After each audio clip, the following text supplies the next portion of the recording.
heir to the throne is Edward IV's eldest son, the 12-year-old Prince Edward.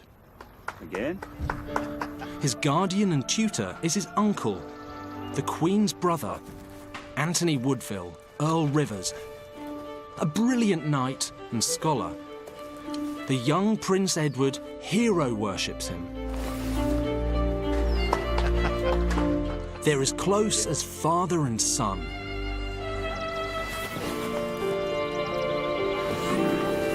On the 14th of April, 1483, 5 days after the event, Rivers finally receives the terrible news.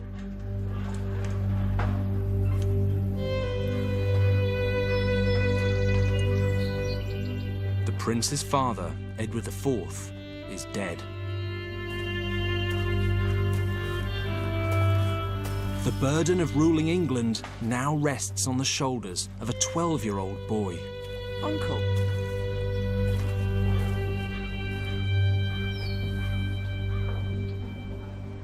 Though he's yet to be formally crowned, The king is dead. the young prince is now King Edward V. Long live the king! But Edward will never have a coronation.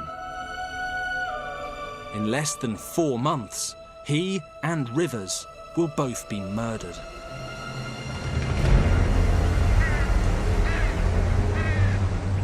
The man who will kill them is Richard, Duke of Gloucester, brother of Edward IV and also uncle to the new king.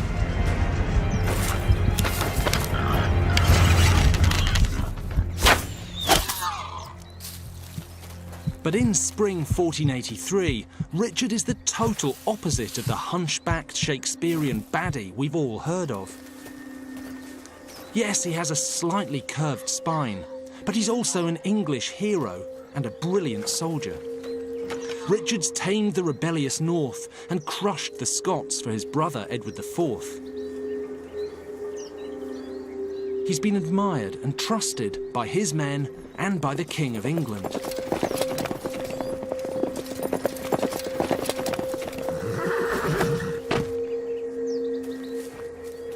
He's in his lands in the north when news of his brother's death reaches him.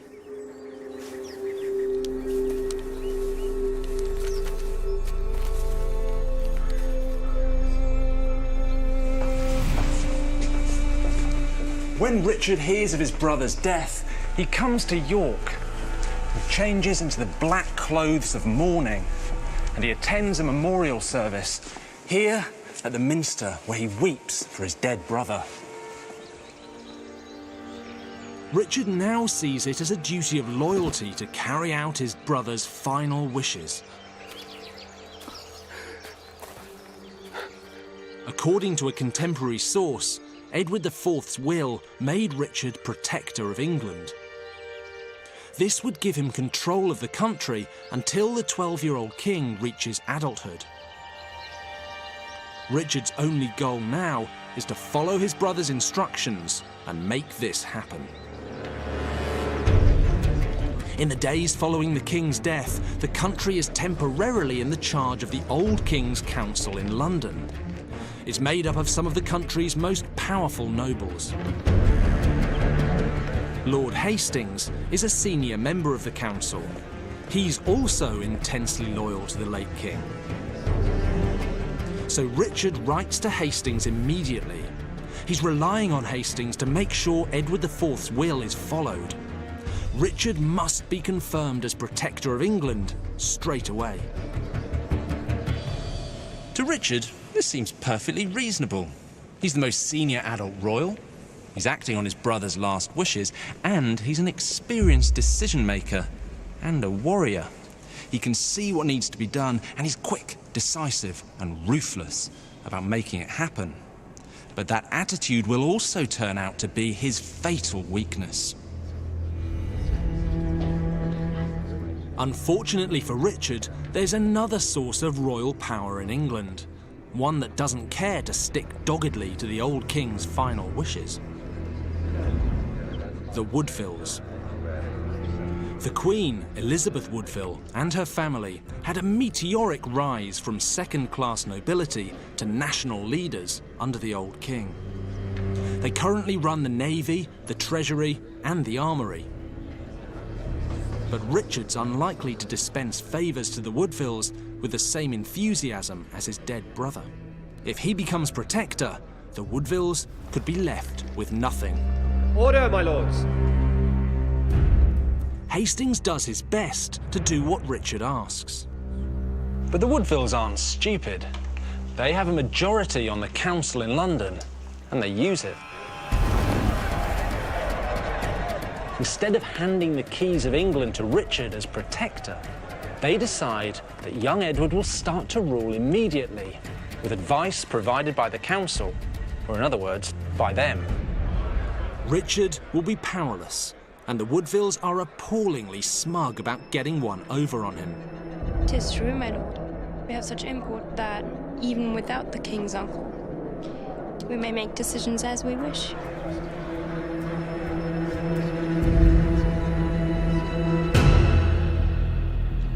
From Richard's point of view, the Woodvilles are disrespecting the authority of his royal blood. These are not the sort of people who should be in charge of the new king. So he has two choices. He could suck up the disrespect, or he can do something about it. Now, Richard is brilliant at decisive problem solving. That's what makes him such a great soldier. And now he has a problem to solve: the Woodvilles. Richard makes a fateful decision. He writes to Rivers, suggesting they all meet up on the way down to the coronation in London to show the unity of the whole royal family. That seems fair enough, but remember, Rivers is a Woodville. To Richard, they are now the enemy. Richard waits for them at Northampton with his right-hand man, Lord Buckingham. Your Grace.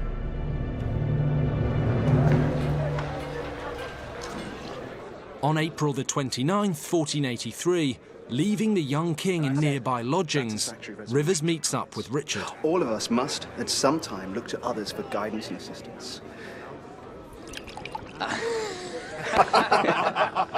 He finds him, with his friend Buckingham, in a very convivial mood. Rivers has good reason to feel comfortable in Richard's company. Richard had recently resolved a tricky land dispute for Rivers. My lord, it pleases me greatly that I could promote your cause. Everything is going famously. Gentlemen, good night. They agree to pick up the young king in the morning and head to London together for the coronation. Until the morrow.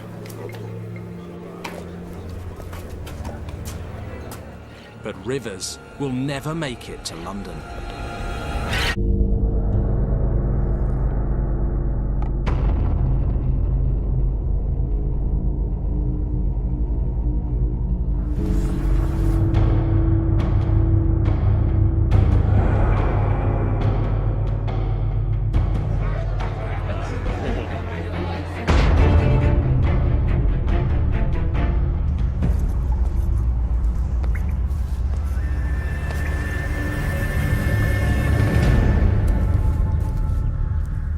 Richard believes he's trying to do the right thing, acting on the wishes of his dead brother, Edward IV.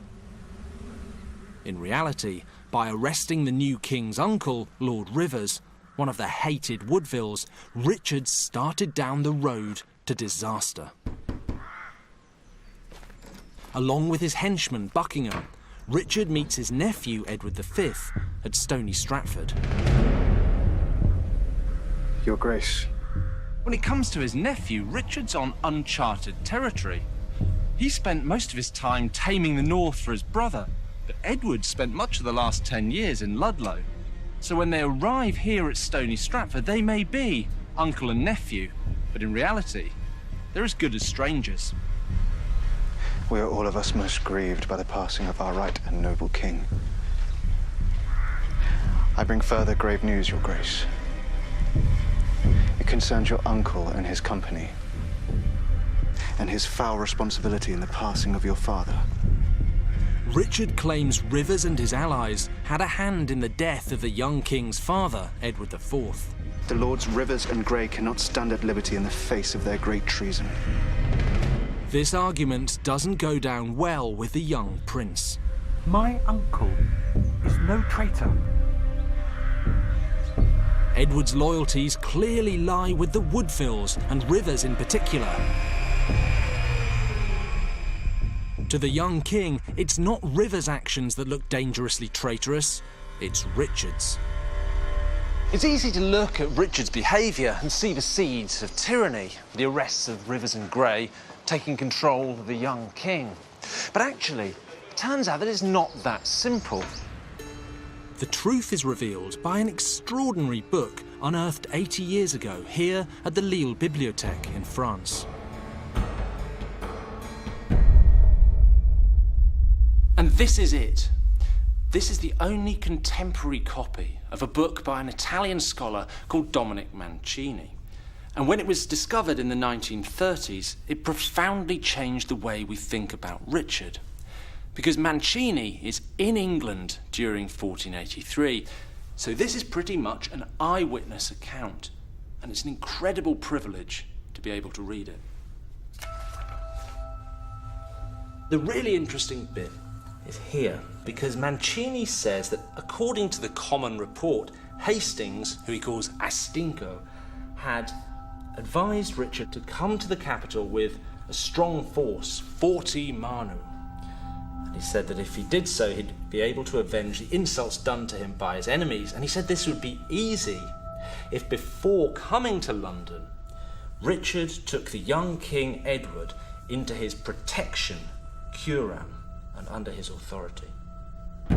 So Hastings is basically telling Richard to imprison Rivers and Grey and to snatch the young king from the Woodvilles. And that is big, because far from secretly planning to become a tyrant, Richard's actually following the advice of one of the most respected and senior nobles in the land, and the best pal of his dead brother, Edward IV. Of course, it's unlikely the young king knows any of this. It must look like Richard is pretty much committing treason. For your protection, we must return with you to London.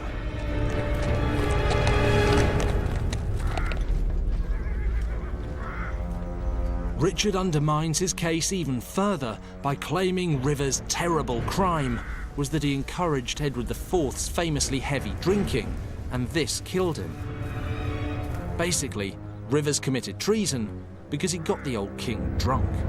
Now, that's a pretty pathetic argument, but Richard doesn't really care. His explanations are just window dressing for other people.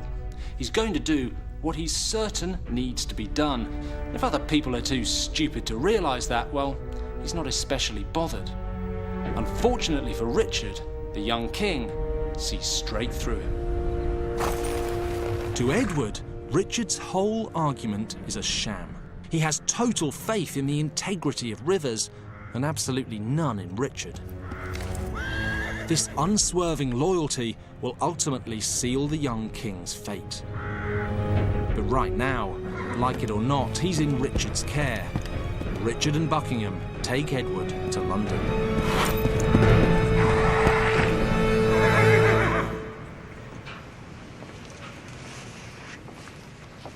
Richard knows he has to restore some sense of normality, particularly because May the 4th, the day they all arrived in London, was the day originally scheduled for young Edward's coronation.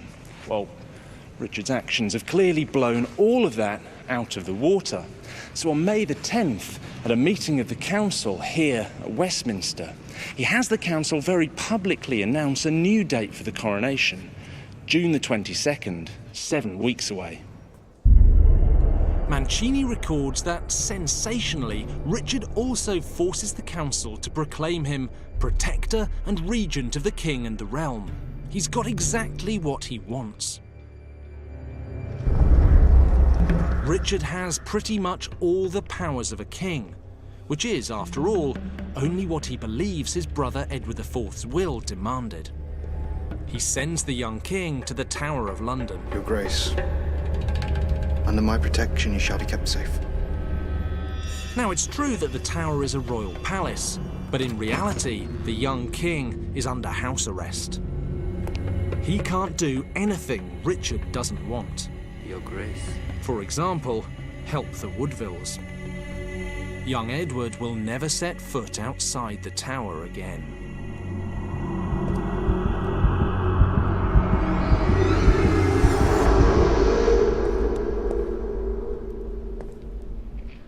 Keep him free from harm, Your Grace.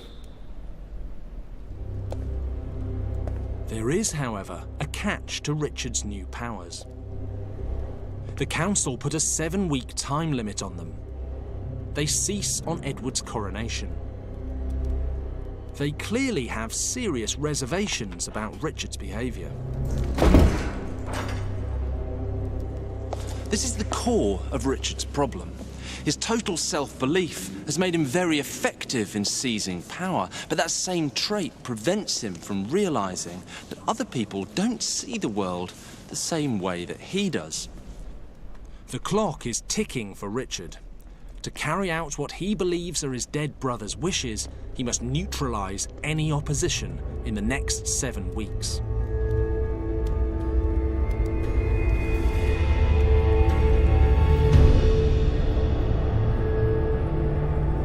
Richard needs to move quickly against the Woodvilles, starting with the family patriarch, Earl Rivers.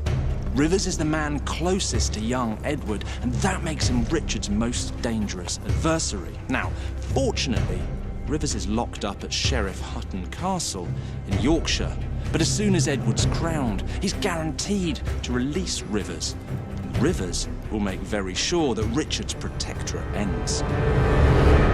So what started as a mission to secure his brother's legacy has become a grim and bloody fight for survival. He must now do whatever it takes to stop the Woodvilles from sweeping back into power and sweeping him straight to the scaffold. Of course, most of Richard's problems would go away if Rivers should die for any reason.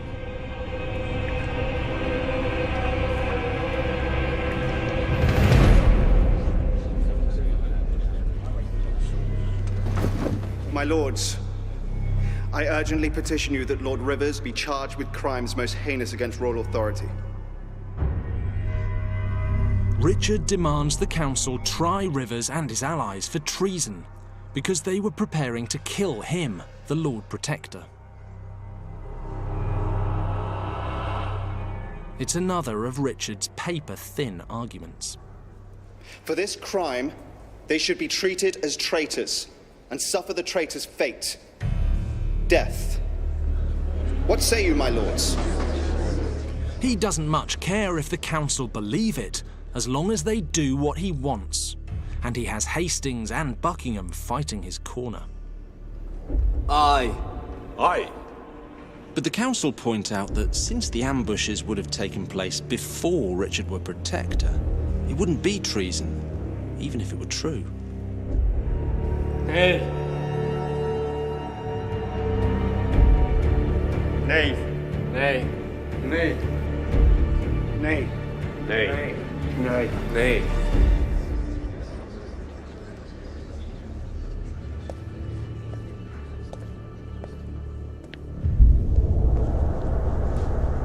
But it's obvious that many on the council simply don't believe him.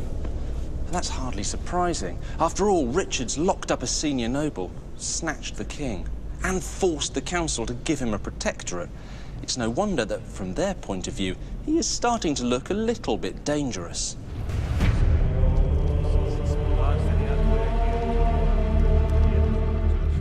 The young king's mother, Elizabeth Woodville, is certainly scared of Richard. She's fled to the sanctuary of Westminster Abbey with her children, including Edward's little brother. She's banking on the fact that religious sanctuary is a boundary no one dares cross. And no one has, yet.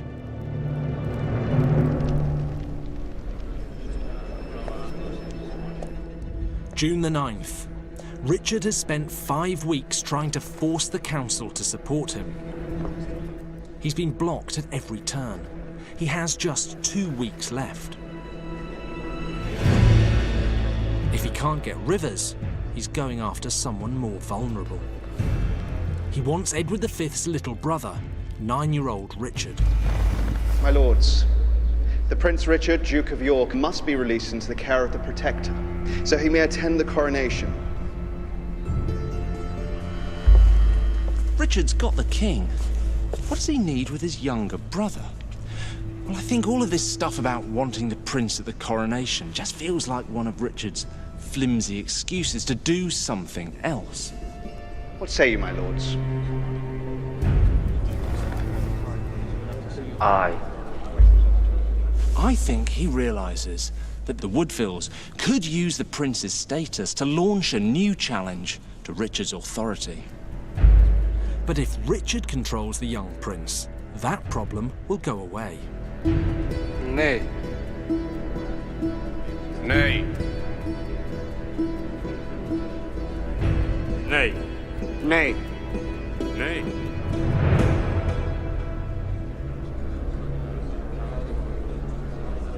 Hastings has been totally loyal to Richard, but this is starting to feel like treason.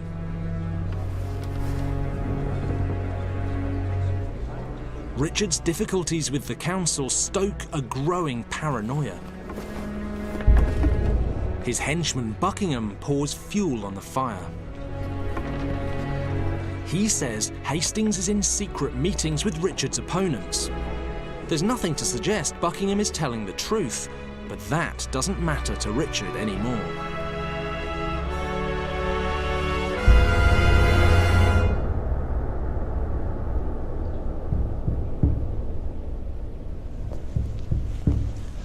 From Richard's point of view, Hastings, one of a dwindling number of allies, has now betrayed him. The walls are closing in. Anyone, no matter who they are or how important, who looks like they could threaten his survival, will now be treated as an enemy. It no longer matters if it's true or not. If Richard believes you've crossed him, you're a dead man.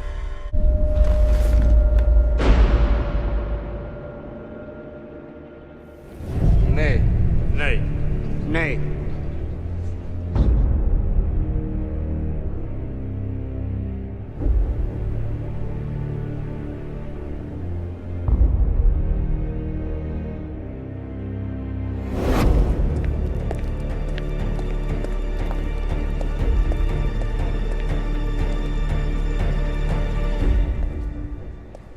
On June the 13th, with just 9 days remaining until the coronation, Richard attends a council meeting here at the Tower of London. Now, for most people, the coronation will mark the point at which normality is finally restored. But not Richard. For him, the coronation will mark his fall from power and a chance for the Woodvilles to hunt him down. So unlike everyone else, Richard arrives here with one mission: to stop the coronation. And his first step is to eliminate anyone who might stop him.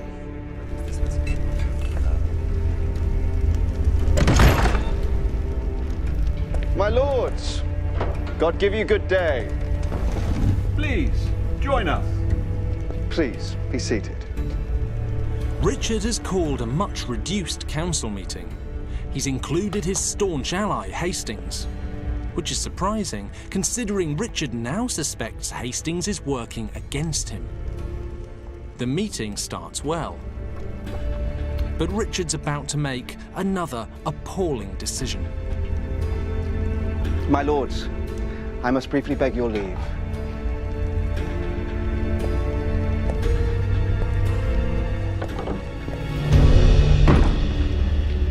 Hastings is left wondering what on earth is going on. He doesn't have to wait long. Treason! Treason! Treason! Treason! Treason! My Lord Buckingham, take Lord Hastings without. My lord, help me. No! My My lord! Buckingham has become Richard's devious lackey, prepared to do anything Richard asks.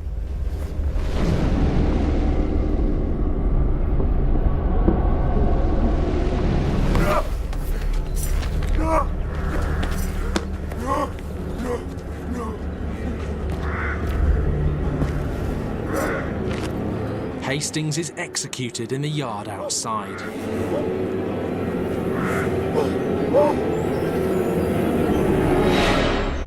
This is nothing less than a choreographed act of terrorism.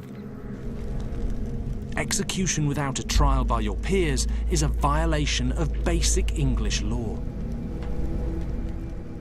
Richard claims Hastings committed treason by conspiring to kill him. Treason is abroad in this country. We shall suffer no more of it.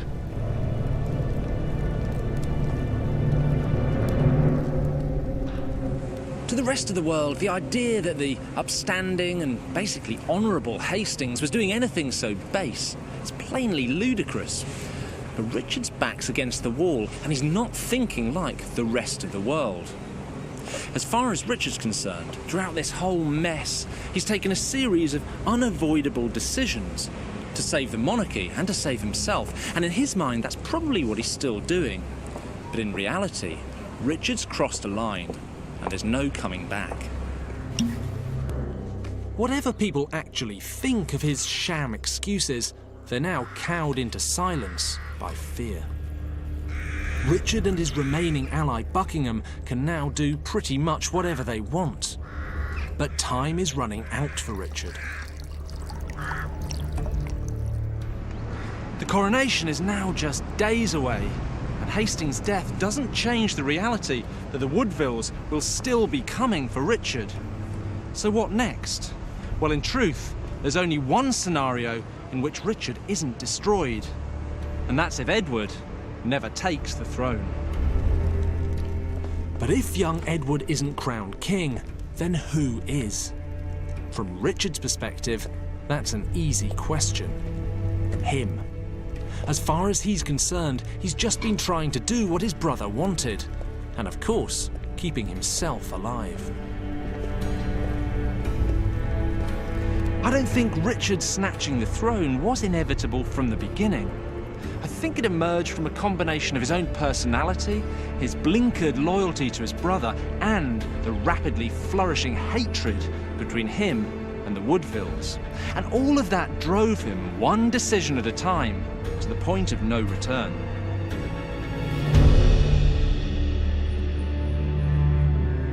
On June the 16th, 6 days before Edward's due to be crowned, Richard moves against the young king's mother, Elizabeth Woodville.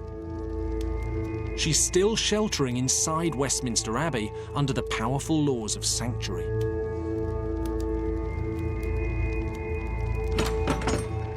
Richard sends in the 80-year-old Archbishop of Canterbury, Thomas Boucher, to persuade her to give up her youngest son to Richard.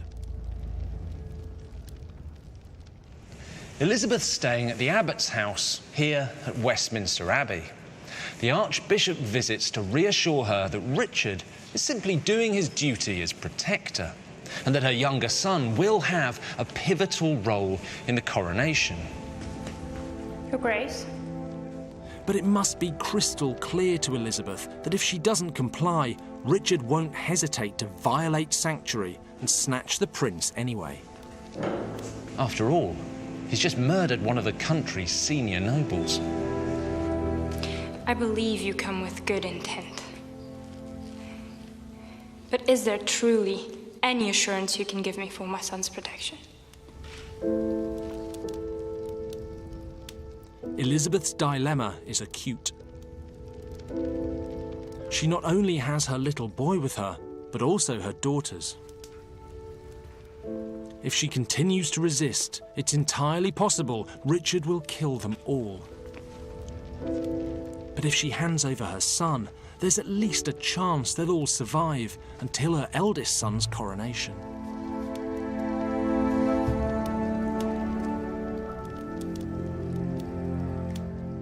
Elizabeth folds. she hands her son into Richard's care.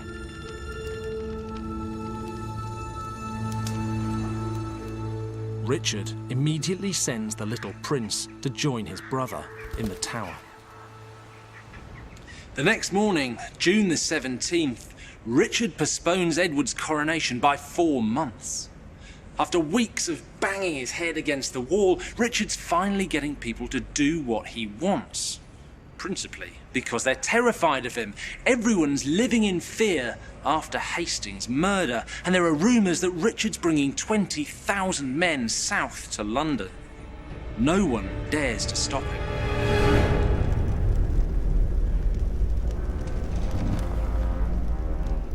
But his plan to snatch the throne is quite obviously illegal. So Richard gets his best mate to sell another flimsy and outrageous justification to the country.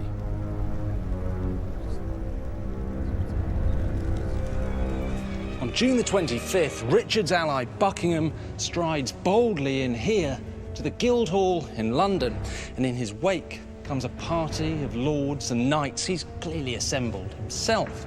Now he makes his way here to the east end of the hall and climbs up on a raised platform to address his audience. And he repeats a sensational and very convenient rumour that's been doing the rounds for the past few days. Edward IV's marriage to Elizabeth Woodville was invalid.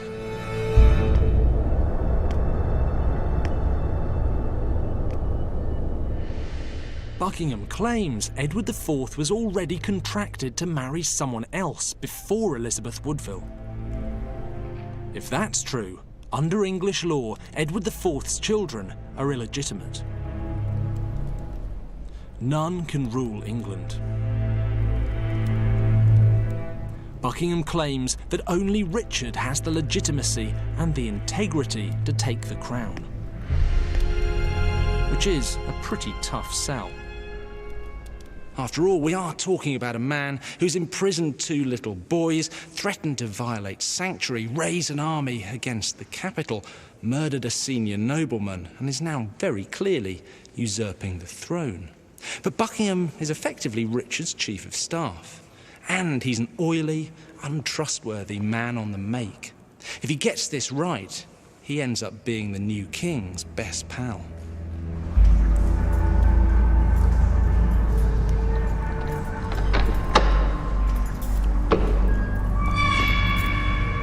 On the same day, Richard finally deals with Lord Rivers, one of his most dangerous Woodville opponents.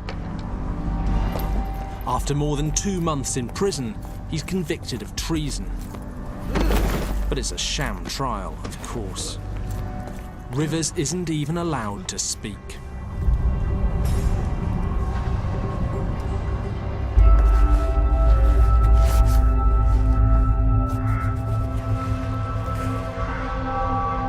He's executed the same day. His body thrown into a common grave.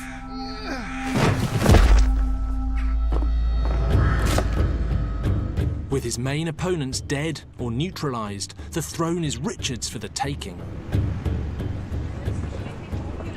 This is the site of Baynard's Castle, a fabulous riverside mansion where Richard's staying. Literally, the day after Rivers' murder, Buckingham leads a hastily assembled, and I think rather scared, delegation of nobles, bishops and Londoners here to meet Richard. They meekly accept his claim that the princes are bastards and formally offer him the crown. Richard hesitates, theatrically. Should he accept? Is he the right man? Seriously? The party heads to Westminster Hall, where they declare Richard king. In just 13 weeks, Richard has descended from noble defender of his dead brother's last wishes to a murderous tyrant. And he probably believes that every rash and violent decision was totally justified to save himself and the crown.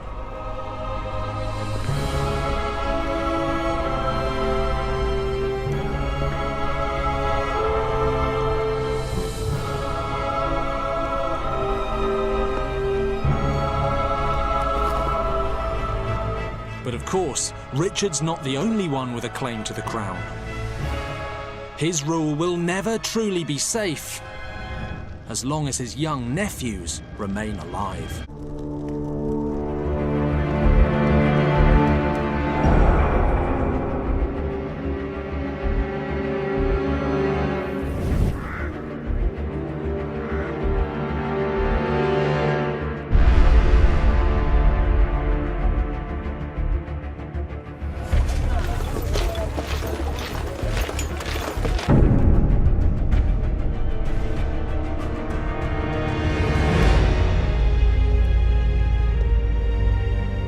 July the 6th, 1483, only 3 months after his brother Edward IV's death, Richard, Duke of Gloucester, is crowned King Richard III of England.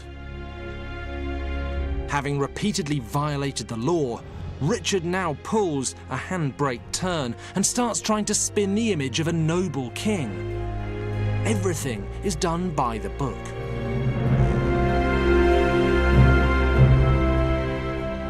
Buckingham's unflinching loyalty to Richard earns him pride of place as Master of Ceremonies.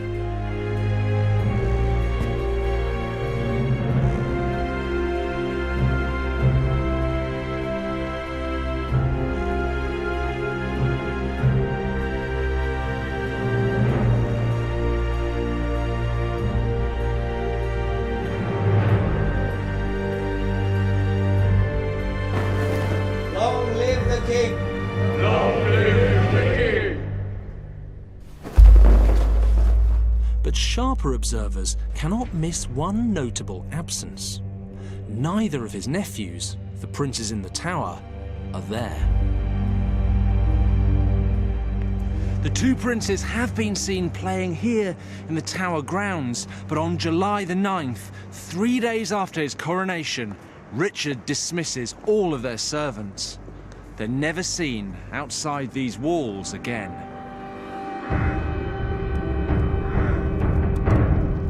Richard has them under close arrest. But he doesn't seem to have worked out what to do with them.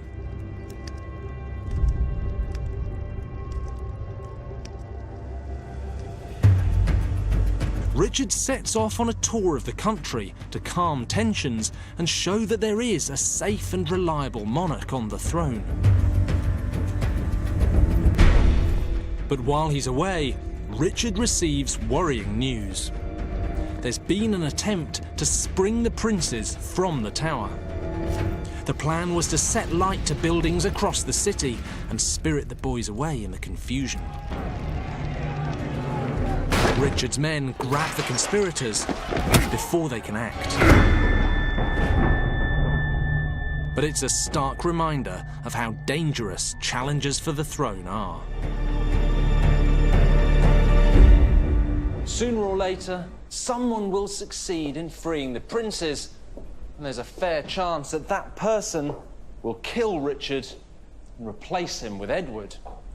So the truth is, if Richard wants to keep his crown, the princes have to die. Sightings of the princes at windows in the Tower persist for a few weeks after the plot to spring them is uncovered. Edward's physician visits the princes and reports that the young king is preparing like a victim for sacrifice. He's taking daily confession, believing that death is coming for him. He's right. By early autumn, the princes have simply vanished. There's no reliable record of their death. No bodies are found and no one is put on trial. But by September, almost nobody believes they're still alive.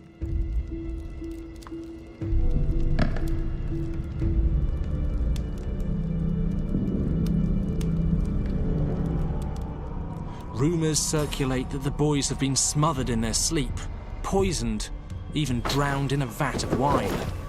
The truth is, nobody knows.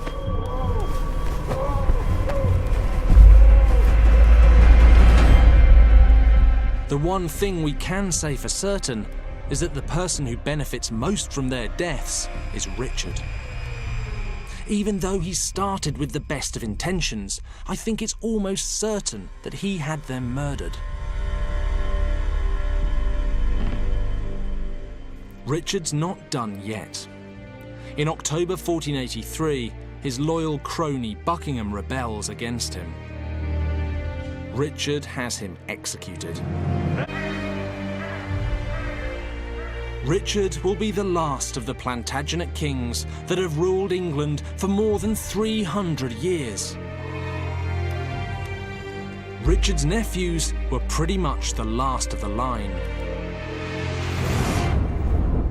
Now, he is truly alone.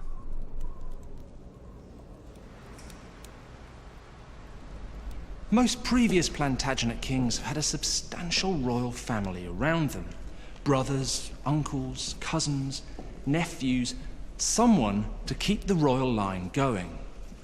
But apart from his own son, Richard III, the 14th Plantagenet, has pretty much no one. His misguided attempts to secure the power of his own dynasty have ended up wiping them out. And along the way, he's been transformed from an English hero into a paranoid child murderer. All in just 6 months. Controversial pieces of political skullduggery imaginable.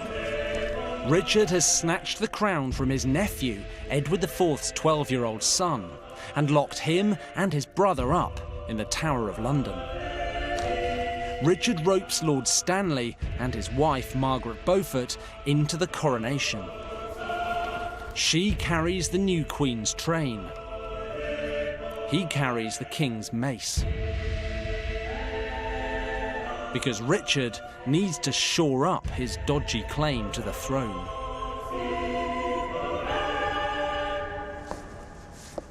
So what does Margaret make of Richard? Well, in a sense, she could see his rise to power as just another period of political chaos to be safely negotiated. But I think she'll see this one rather differently. Margaret knows the young princes from her time at court. Certainly, she knows their mother, Elizabeth Woodville. And Margaret's a woman with a highly developed instinct for protecting her own son. So I think she'll see Richard as her most dangerous opponent yet.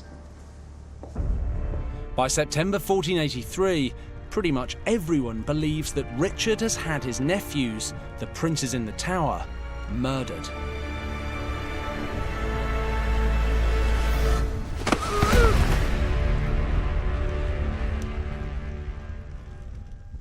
This changes everything for Margaret.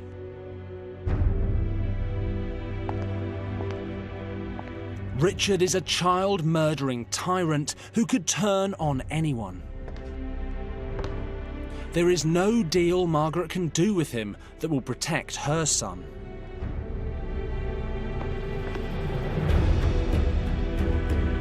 Now that Margaret can't fall back on simple politics, she's forced to think more radically. She could run away and live in exile with her son. She could stay, keep her head down and never see her son again. Instead, she thinks way, way outside the box and comes up with an absolutely breathtaking idea. Richard must go, and she has the perfect replacement, her son, Henry Tudor. It sounds crazy, but there aren't really any alternatives. Almost everyone else on the royal line has died or been murdered. Margaret starts to sniff out potential allies. Richard has made so many enemies, she's spoiled for choice.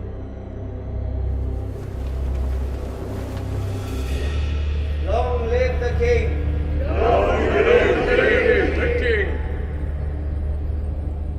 Margaret's decision is one of the pivotal moments in English history. But what she's planning would be extraordinary for anyone, let alone a medieval woman. She's going to usurp the crown of England. This is crazy. Or it would be for anyone but Margaret. Her biggest problem is her exiled son's desperately weak claim to the throne.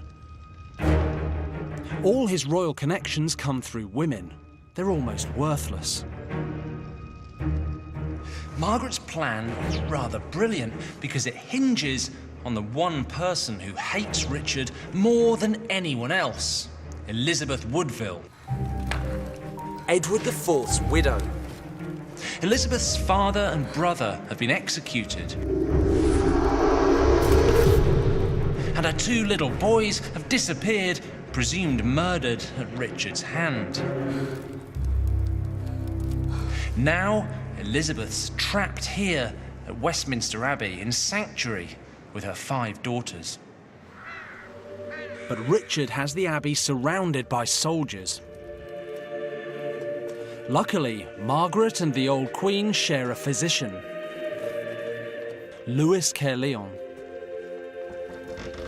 who can pass freely. Pray enter, good doctor. You are most welcome.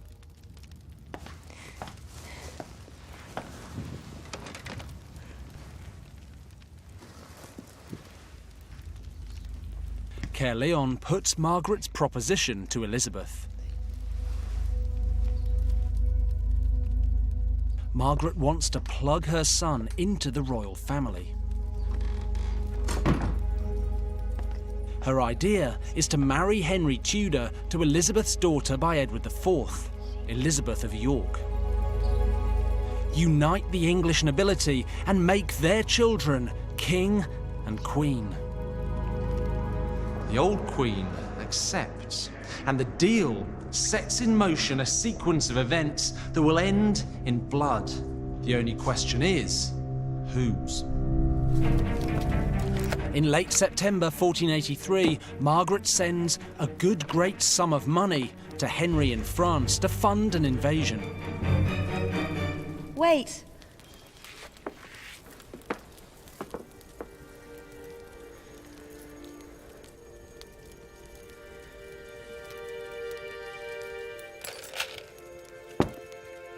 Within a month, Henry sets sail with 7 ships and 515 men.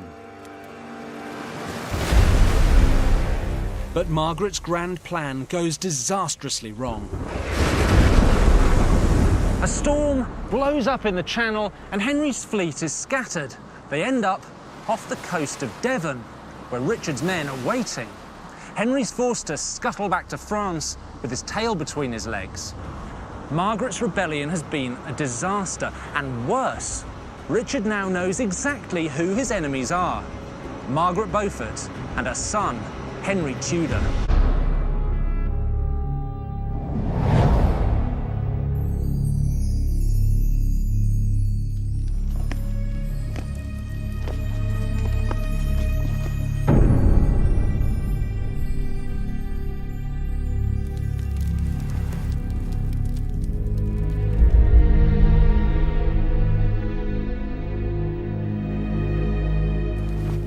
Richard orders Stanley to isolate his wife, remove all her servants, and prevent her communicating with her son.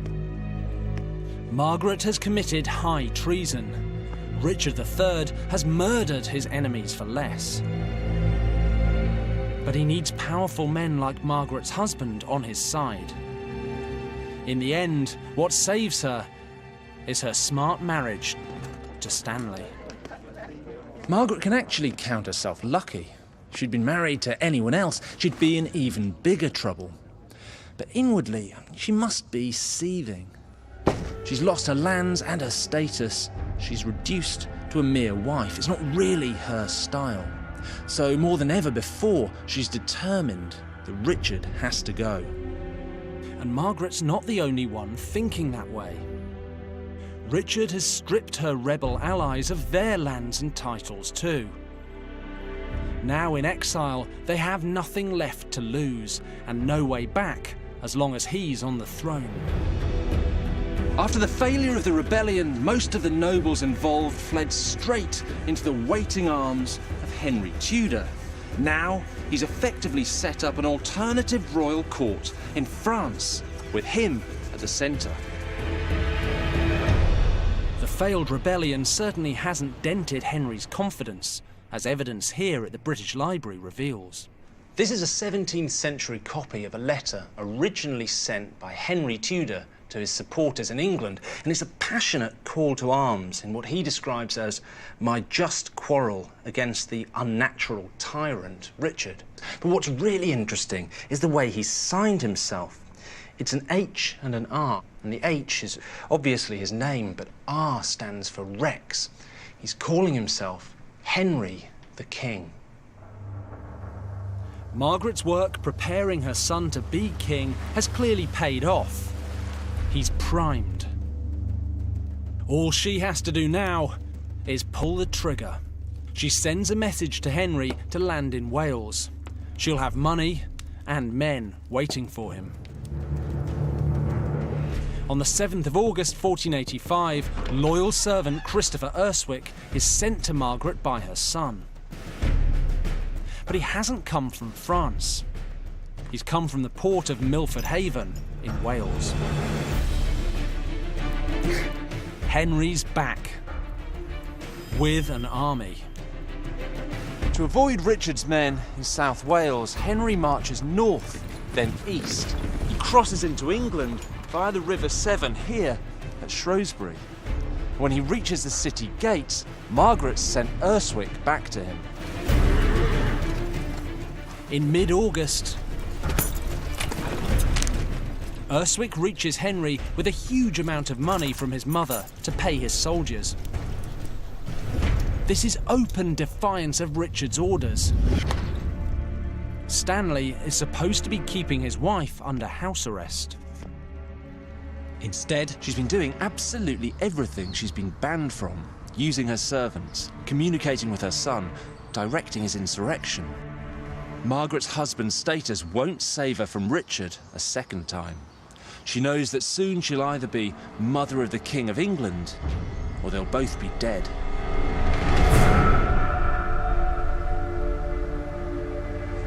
On the 22nd of August 1485, Henry and Richard finally come head to head, here at Bosworth Field.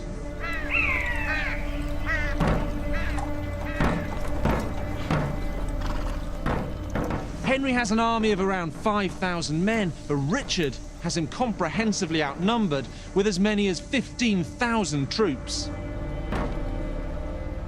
Watching over the battleground is Lord Stanley with his brother William and 3,000 men.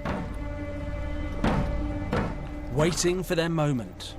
Nobody knows which way they will side. Although Margaret is architect of the whole rebellion, by the time she hears back from the battlefield, her fate has already been sealed.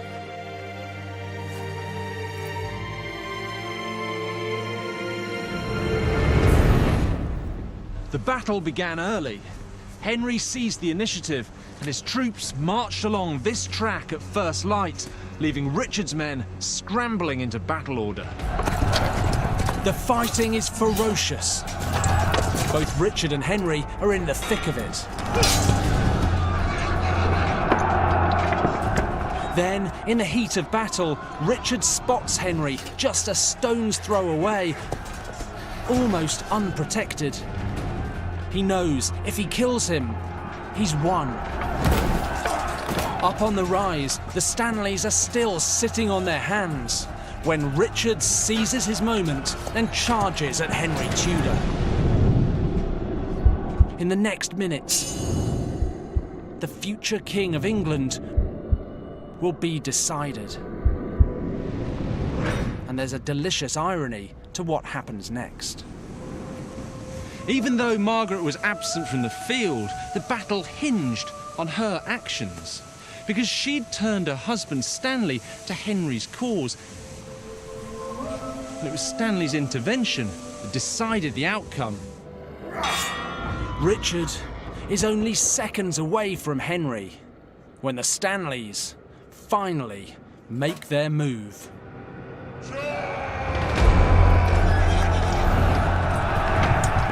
Stanley's men raced down from that rise. Richard was charging towards Henry, sword drawn, when Stanley's men waded in. In the melee, Richard was unhorsed.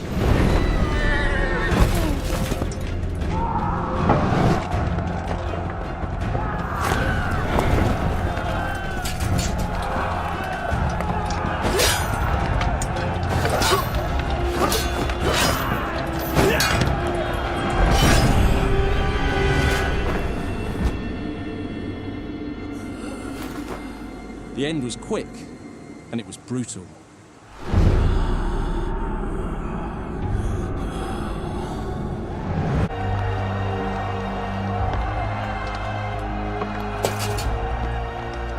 Henry Tudor, 28, a minor noble and an absolute rank outsider in the royal line, has taken the throne. Margaret Beaufort has triumphed.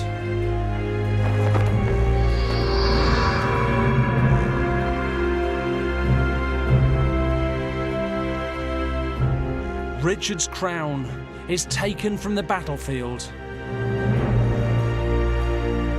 and placed on the new king's head by Margaret's husband, Stanley himself.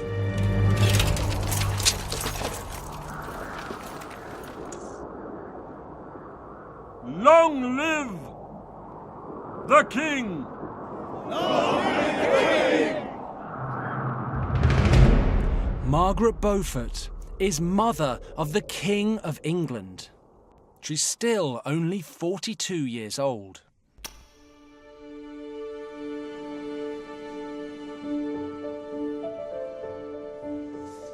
Margaret protected herself and her son through one of the bloodiest periods in our country's history. And not only that, she outlived Henry and was here at Westminster Abbey for the coronation of her grandson, Henry VIII. She died a few days later, and this splendid tomb is a monument to a 13-year-old single mum who founded the most famous dynasty in Britain. Now that's quite a woman.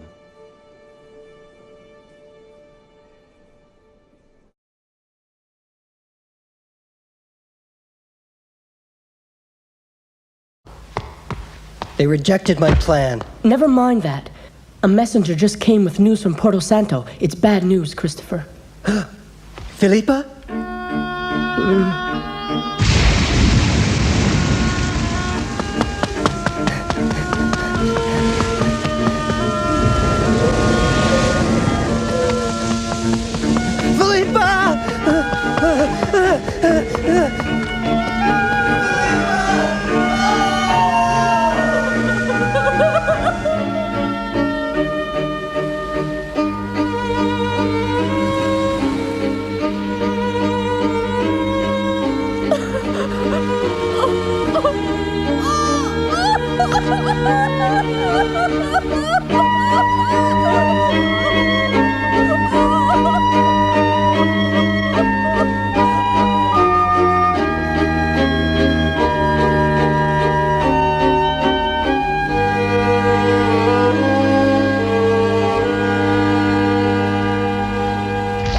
Are you sure you want to leave Portugal, Christopher?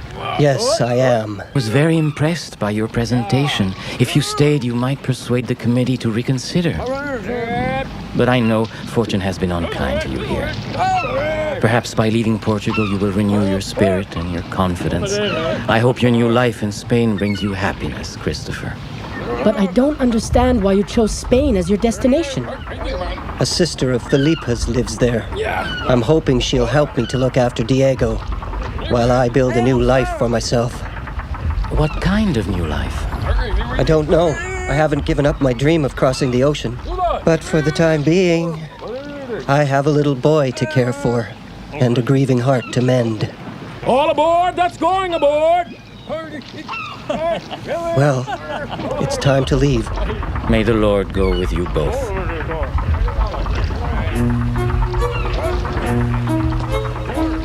Farewell.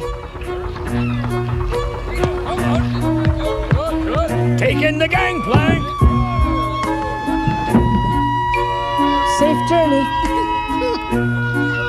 Goodbye, Goodbye, Christopher. Goodbye, Diego. Farewell.